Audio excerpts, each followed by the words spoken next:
welcome to W-Rated, the show where we willingly watch the world's worst rated movies. Today, you've joined us on this year's Road to Razzies, our annual season of episodes looking at the nominations for the controversial Golden Raspberry Awards 2024. For new listeners, I'm Daisy, and as always, I'm joined by podcast co-creator, host and editor Claire. Claire, would you like to tell us which film we're talking about this episode? Today we are talking about Meg 2, The Trench, which is nominated for 3 awards, which are Worst Picture, Worst Actor for Jason Statham, and Worst Director for Ben Wheatley. I've never seen The Meg. I did not watch The Meg ahead of this. I've actually only seen probably about 4 shark films. Not a shark girly. I have a healthy respect for the ocean, you know. I remember this because I was just about to say one of them would have been The Requiem from last year. Yeah, where I discussed how time flies. How time flies. I feel like they just always want to nom a shark film. I've not held my distaste. They do have a shark films have a reputation that precedes them, I feel. They do. I've not held my distaste for Jason Statham. Really apologies he's a nice human, because he actually might be, like, a really nice guy. Maybe. He also might be a piece of shit, I don't know. I just don't like his film choices. He just makes films that I don't have any interest in. Well, we've said before you're not a huge action fan, and he is, like... Mr. Action. That he is action man.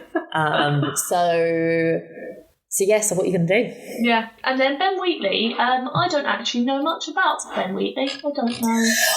Ben Wheatley, when I found out this was directed by Ben Wheatley, I thought this was a debussing film tweet. Ben Wheatley's face on his Wikipedia page is not what I anticipated. I'd met him. He kind of looks like a capybara. What? In this picture... No, that's Glenn Powell. In this picture, he looks like a capybara. Glenn Powell also does look like a capybara. Is this on IMDb? Wikipedia. Oh, my laptop's so slow, I can't open it. So you don't know. I have mentioned Ben Wheatley on the podcast before because I recommended one of his films, Kill List. I know his name. I know his name, but I've literally never seen anything he's done before this. No, he was basically a indie darling in like the early 2010s. Kill List. He did High Rise, which had Tom Hiddleston in, which I never saw. And then he did Free Fire, and I think that's where people like kind of unsubscribed. I don't think it's what... But the thing is, I think it's because that was his big studio debut. I think High Rise was still relatively independent in nature, if not actual production. He did another one called A Field in England, which was very experimental, and I think maybe... I don't know, but I think maybe Free Fire might have just gone a bit too run-of-the-mill, a bit too commercial. And then I don't know if he's done much since between then and now. Oh, he did Rebecca. He did Rebecca. I didn't realise that. I know his name, and I've heard of every single one of these films listed I've heard of. I've just never actually watched or had any experience with myself. Yeah, I've not heard of In the Earth. That was like a horror film a couple of years ago.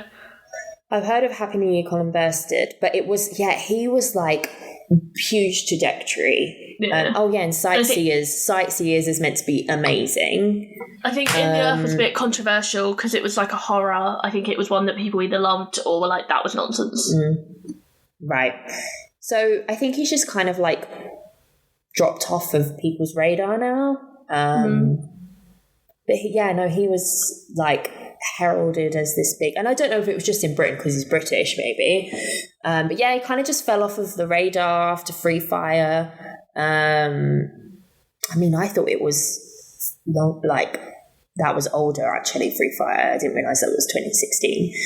So even so, looking at his releases since then, Meg 2 would never have been on my bingo card. No, it's not quite where you go. No, it's very, very interesting choice. What's your knowledge of the Megs? I watched the Meg again last year to see it in cinema, and then never got around to it. So it was on my list to get to, and I was like, oh great, it's for Razzies, so I'll just tick that off. I quite liked the first one. I think again it suffers with the same sort of thing of like cliche kind of unsurprising stuff happening, but it's also a shark movie, so it's like I'm kind of bought into like not a huge level of like well-written stuff. I wanted to have fun, and I quite like Jason Statham. I think he's got a little bit of a I think he is a modern classic. He's the modern version of a classic movie. I think he's got that movie star bravado. I liked that he appeared to be a good dad. He was going for the dad card, and I was like, okay, I'll allow it.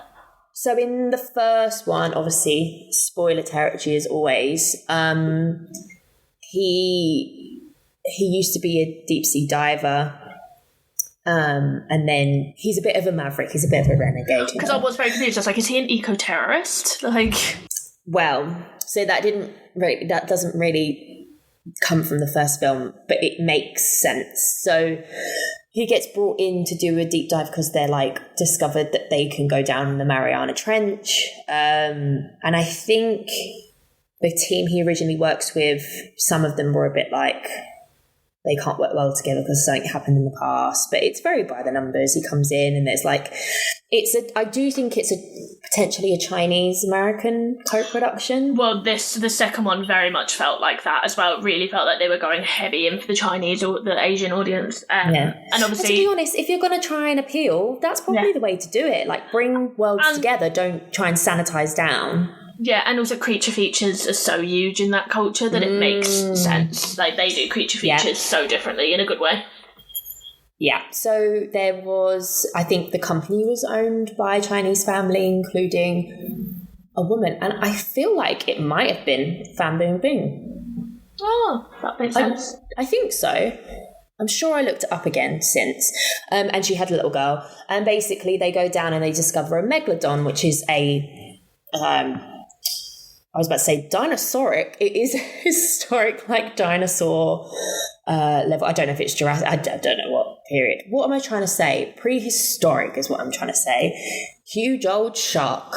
And it's cool. It is cool. There's a lot of, you feel the scale of it. It's not bad CGI. There's some good stakes, but I can't really remember too much from the first one to sort of report back on, except the mother does die. I can't remember if that's, but I can't. No, wait. Does she die in the film, or is that just a right away at the beginning of this one? I got the impression that she'd been eaten by a shark. That was the impression I got. I got the impression that she was eaten. I really can't remember because they are very similar. The first one isn't too memorable. It's just a bit of a fun time. And I think Jason Statham is Jason Statham in it. And what if you like, it's the same thing, right? We were talking about in a previous episode about Phoebe Waller-Bridge. If you like his shtick and you're bought in, you have a good time. If you don't like it, it's just going to bring the whole film down. Yeah. I'm just trying to see quickly if I can look up the Wikipedia. Oh, I tell you who... Oh, no, I think I'm getting them mixed up. Winston Chow, is it... Oh, Li Bingbing. Li Bingbing, not Fan Bingbing. Not Fan Bingbing. So it is a mixed Chinese-American cast, but I don't... Yes, so Rainn Wilson is in it. He's pretty good. He plays a bit of a billionaire dum-dum who owns the station, and then Winston Chow is kind of like the scientist. He like runs the station. So it's an interesting group of characters with different reasons for being there, different motivations around the Meg and things like that. But basically, I just said she doesn't die in the first one. They go on vacation together. Right, so it's all around a rescue mission on the floor of the Pacific Ocean, and they discover... So they're down there and they discover it, and then they have to get out. It's a very straightforward plot. Whereas we come to Meg 2, she's killed off screen. He is now the guardian of the daughter. And I do like that relationship. And now they've got like loads more scientific setup to study the things in the Mariana Trench. I think that's a nice sort of background to move on to not completely rehash the first one. There is development with their world. The world feels lived in, because like, okay, now he's a bit of a changed man where he likes people, but he's also now using his gruff but like caring exterior to go and like fight the good fight in his own way. I think that's like a nice character jump. So now they actually have Megs one Meg that they have in captivity that he's training, and they're continuing to explore the Mariana Trench. I think that's a nice backdrop to kind of, it feels like it's a flow of the original story. And whilst the script is pretty run of the mill, I think it did fine. Fair enough. It's actually not nominated for script. I didn't really enjoy it, but I didn't think there was anything appalling about it. I was like, this film isn't made for me. Like, it was my thing. Yeah. I was like, I don't enjoy this, and I don't think I was the intended audience. So that's kind of okay. I did find the direction quite messy. I felt like the use, like there were constantly people dying, and I was like, who died? How did they die? It's like, oh, they're gone. Are they alive? Are they not alive? It felt kind of clunky to me, and giving the amount of characters and there was actually only 3 locations, but there were quite a lot of characters, and I was always a bit like, what's going on? There's a lot of characters, yeah. And I just don't think he had the best handle on them. It's just weird because he, as a director, his stuff before has been extremely visual, extremely idiosyncratic, and like, so I don't know whether it was just a case of this wasn't the right film to do that, whether he was a little bit of a gun for hire in this instance. We don't know, but it's just, kind of was a bit DTV inspired in some bits, like especially on the it's like the oil rig kind of thing. I can't remember the thing at the station in the ocean. The B roll, not the B roll, the B crew. It kind of felt like there was actually, you could see a budget difference. Yeah. When we're with the main cast under the water and in the station and all of that, it does kind of feel like it's a slightly different film. Mm-hmm. I think that was it for me. And then they leave the ocean for the big final set piece, and that again felt like I was watching a completely different film again. It's almost as if it's like you could have made a really cool decision to, once they're down there, don't show above the water again, and it would have made it feel so much more claustrophobic, and the stakes would have been raised, and you would have been more confused because you wouldn't know what was going on. Would have felt like you're telling the story from the crew a lot more. And you're right, there is someone dying every minute or so, and it doesn't really feel like there's any stakes because I remember myself sitting there going, well, that's a character that we don't really know, so I know that they're going to pick them off and they're not going to pick the main people off. Yeah, that was a bit confusing for me because obviously I have not seen it, seen the original. Mm-hmm. So I was like, I don't know who are the important guys and who are the new guys. I imagine once the people started dying, you were like, well, clearly that wasn't one. Well, I pretty much was just like, oh, these are all stock characters. Like, I could be watching a spin-off of Fast and Furious here and I wouldn't know the difference. Like, some of the dialogue and some of the characters felt identical to that of Fast and Furious to me. Yeah. And then, I was just like, I feel like the only people who aren't going to die are Jason Statham and his kid. I think anyone else is disposable. Yeah, I'm trying to just summarize how I feel about this film. I feel like this is the standard of we should have for so bad it's good level. Like, I feel like this is enough where you're like, this is serviceable. I like it because it's a bit schlocky, and I'm having a good time. Versus some of the stuff we've spoken about in previous episodes about they're just absolute sanitized versions of things where they just don't have any personality. I think that's worse than something like this, which is just not great. I really didn't enjoy this, but I really didn't enjoy it. I gave it 1.5 stars. Did you? Oh, yeah. Okay. I mean, the thing is, it's action tax from Clare, you know? I mean, my review is Fast and Furious at sea, and I think there was a point where, like, there was a certain point where one of, like, side characters, I think I didn't know who any of them were. I didn't care who any of them were. I knew that Jason Statham and the kid were going to be fine. I think what annoyed me as well was, like, the bad guys weren't the fish. I thought that the fish was the bad guy. They've done a classic thing of, like, now, what is the thing where they turn up? Like, it's Terminator 2. They've done a classic thing of, like, we're going to make, because you loved the villain so much, we're going to now make him the hero. And that's what they kind of did with the Megs. And I just don't think there was enough Megs. That was my thing. I was like, where are the big sharks? Why is this all, like, espionage? Where are the sharks?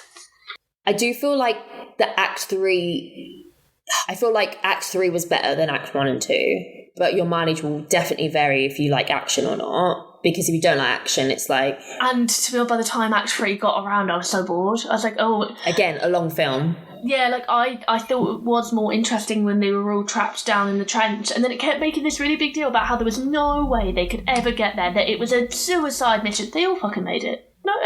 One guy got eaten, I think. But, like, it kept telling me that the stakes were really high. And this was, like, a death mission, and they were trapped under the water, and there was no way they'd survive and all that. And they were all just toddling along, just having a little walk. Yeah.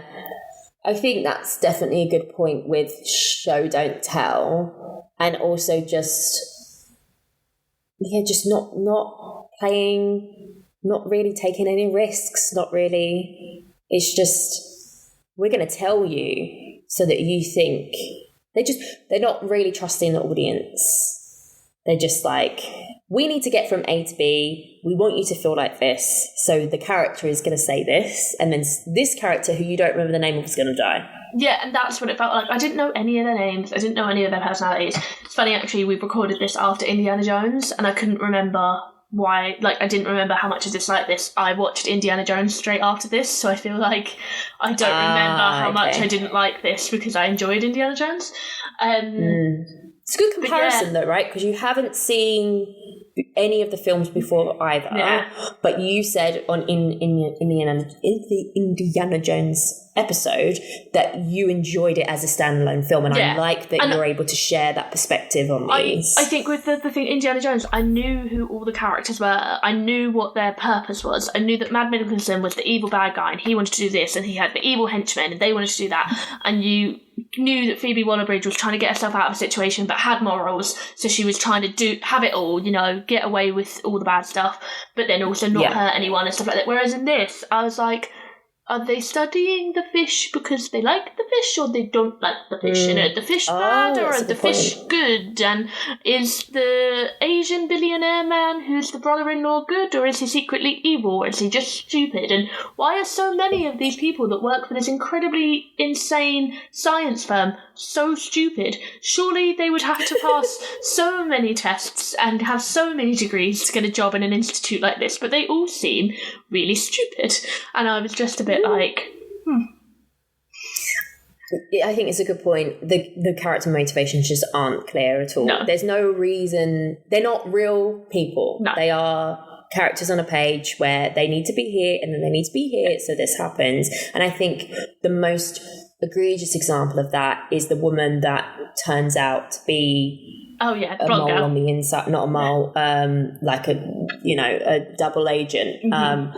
We don't know why she does it other than the paycheck. And I believe she might have been a character in the first one. So I can't remember though. And if she was, that's even worse, because it's like where's the real sort of, where's the reason? What's the motivation? What's the truth? What's the character truth? There isn't any. It's just a means to an end. Yeah.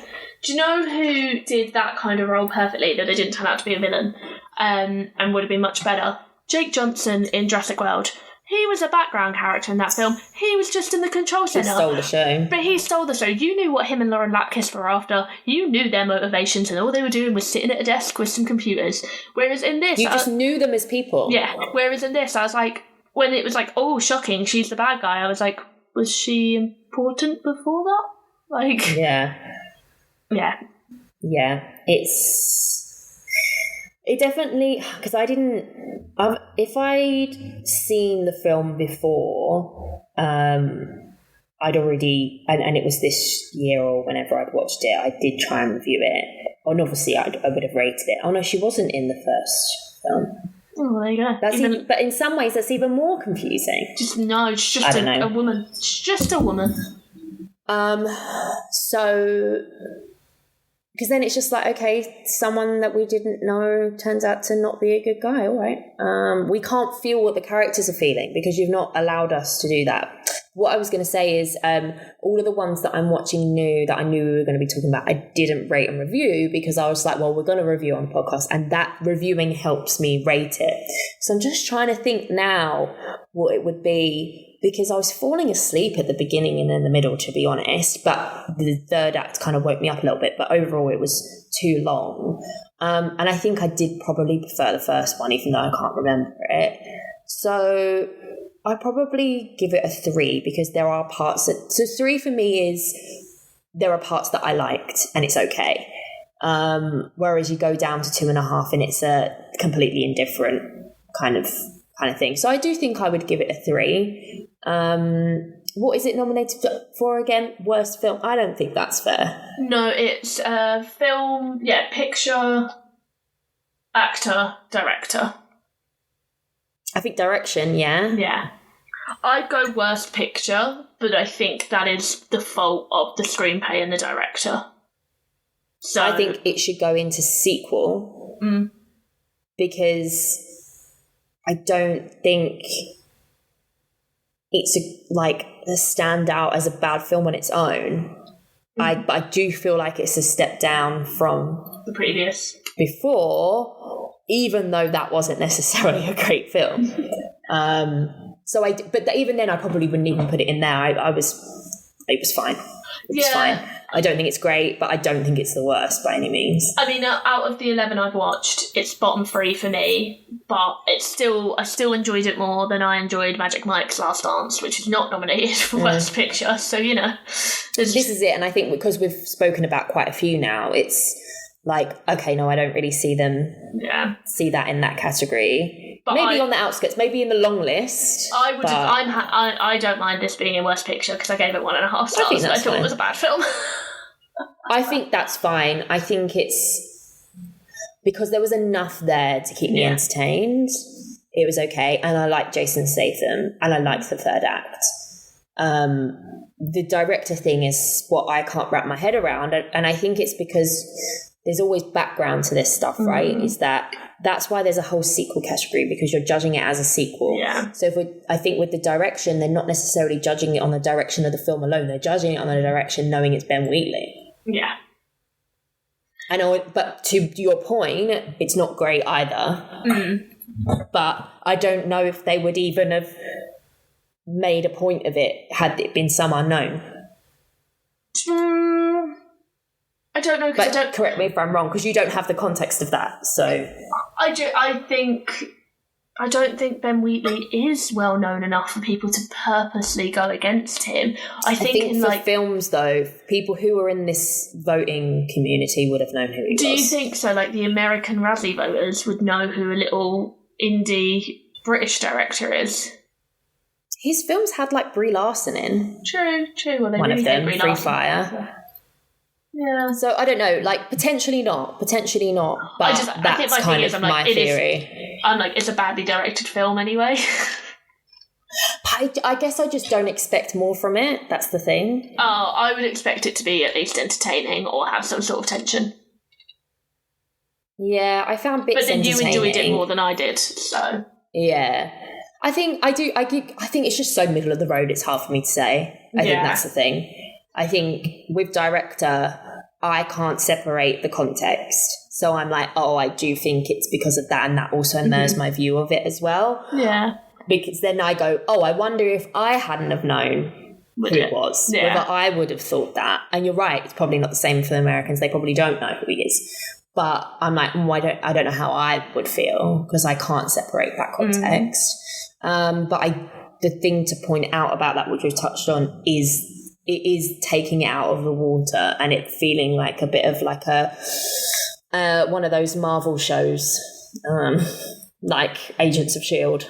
Oh, I like I love Agents of S.H.I.E.L.D. Yeah, I really enjoyed watching that. I do like Agents of S.H.I.E.L.D., but it's an ABC network shot thing, is what I'm trying to get at. And that very much felt like it. Jason Statham. I'm not a Statham fan, but actually I don't think he deserves this award. I feel like he was fine. I felt like he was doing more than most of the rest of them were. And I felt like he was doing what he had to do with the script and what he was asked to do. It felt a very bog standard action guy, but I felt like he was trying to put a bit of humour into it, trying to put a bit of heart into it. Yeah. And I don't expect more from him. So I'm surprised that people would say this was the worst acting performance of the year. Because I'm like, what are you looking for? Yeah. Yeah, I think that's exactly it. I think out of all of the action movie stars, if we think about like The Rock and Vin Diesel, and like, I know they're both Fast and Furious, but I feel like Jason Statham does have he has screen charisma, whether you like him or not. I do think he can hold that, and I do think he has a bit of fun with them. Yeah. And yes, he is pretty much Jason Statham of every character, so it can only go so far. But I do believe him to be that character in this scenario. Like, I don't think it's like a blow out of the water. Like, I love that performance, but I'm watching Jason Statham. I know I'm watching Jason Statham, but I'm watching Jason. It's like I said about Harrison Ford as. I'm watching Jason Statham as this character because I've also been watching The Expendables in preparation for Expendable 4. X4ndables. And he is him in that, but I can see there's no difference, but within he works within the context. It's not so bad that you're just like, you can notice it, I don't think. I was looking at like who else was nominated in that category, and Vin Diesel is nominated for Fast X, and they're very similar roles. It's a man up against it, trying to save the day because of X, Y, or Z, while also protecting their child who has unwittingly got caught up in it. You feel in this that Jason Statham loves that little girl and cares about that little girl and is frustrated at her for sneaking on the mission and has morals and has values and has his lines. And like the scene where he says goodbye to her and she's like, promise you'll come back. There was a little bit of heart in that. Whereas in Fast X, I didn't feel like Vin Diesel had ever met that child. Well, he hadn't up until a certain point. True. I guess in the films, but no, that's exactly it. I think when you compare it to what else we've got, and I think that's such a good point. Like for like, it's a pretty like it is a pretty like for like comparison. Yeah. So, yeah, what do you want? Okay, so I'm saying yay for worst film. Well, not yay, but fine for worst film, fine for worst director. Dare I say it, leave Jason Statham alone. You're saying it's a fish film. It's a big fish film with not enough big fishes in it. It's fine. It's so middle of the road that I just don't feel strongly either way. I kind of had fun with it. Fair enough. That's it. There you have it. Thanks for tuning in, everyone, and we hope you can join us for another mini episode as we tackle another Razzie nominated film on our road to Razzies 2024.